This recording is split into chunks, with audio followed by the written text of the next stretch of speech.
Hello once again, guys. Welcome back. Today I want to show off a review for the horror show at Extreme Rules.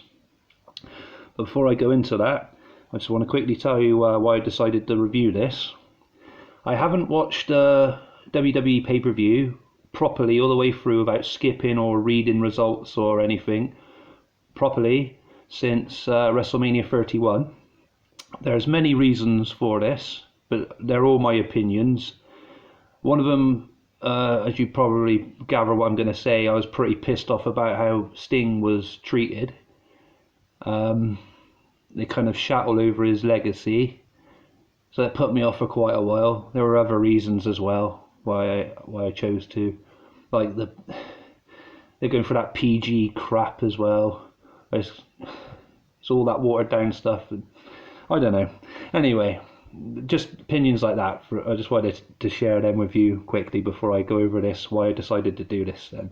So I was having a conversation with one of my new subscribers last night who I've made friends with. Very nice guy.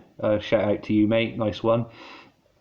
I don't want to give your name away just in case, for privacy reasons, because I'm not that kind of guy.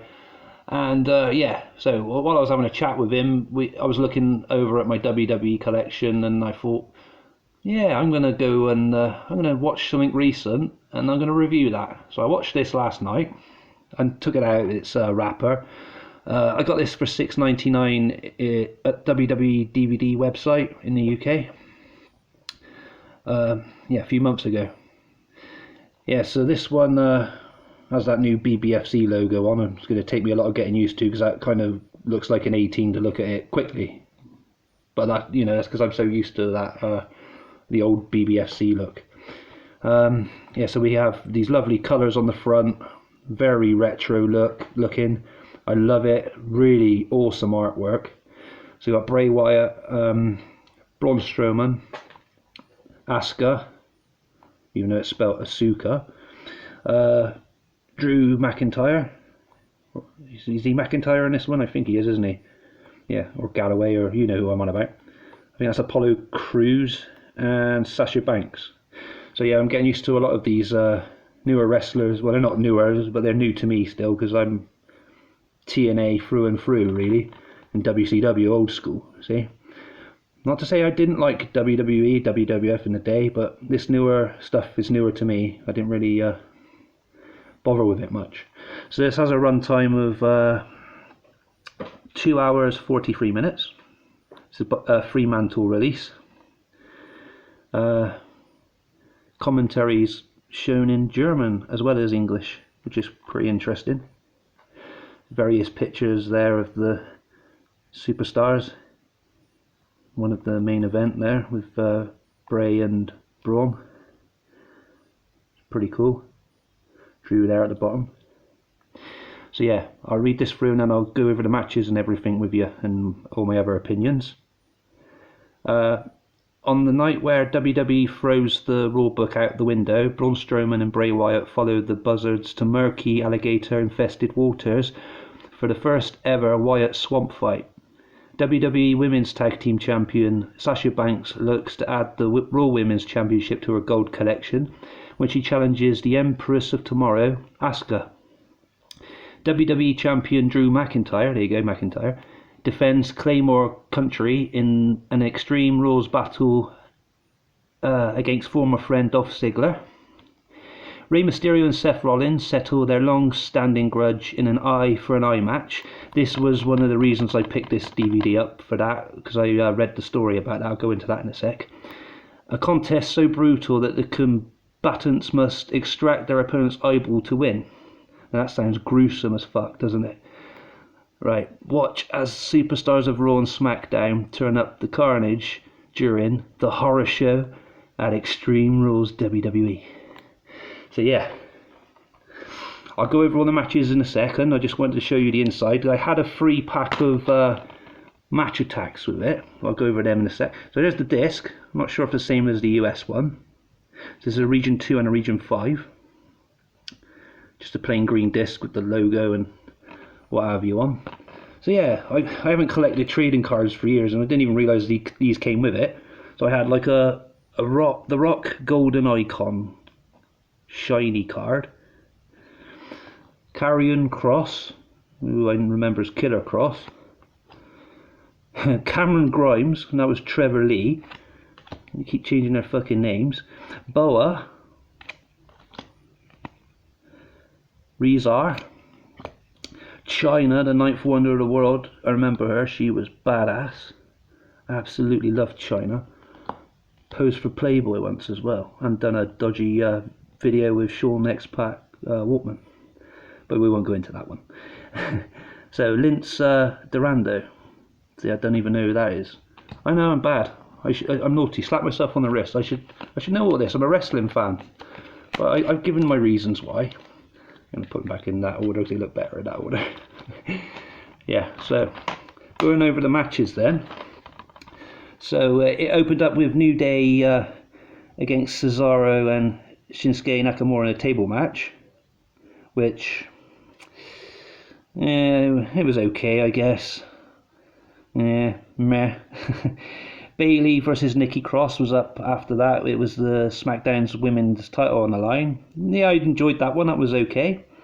There was a match scheduled between Lashley and Apollo Crews, and MVP got involved, and there was a segment over the US title, and then they claimed themselves as champion or some bullshit or whatever. I just got annoyed with that and I had to skip on. It was just doing my head in. Sorry guys, that's just my opinion. I get a bit fussy about annoying stuff like that time to time. Rey Mysterio versus Seth Rollins was the one that, as I said, that caught my attention. The reason I bought this and the reason I decided to review this and watch this last night. So I've never seen it before. I read about it, and then I've noticed he's been wearing a mask around with only one eye showing. So obviously he'd lost the match. Eye versus an eye match, an eye for an eye. Sorry.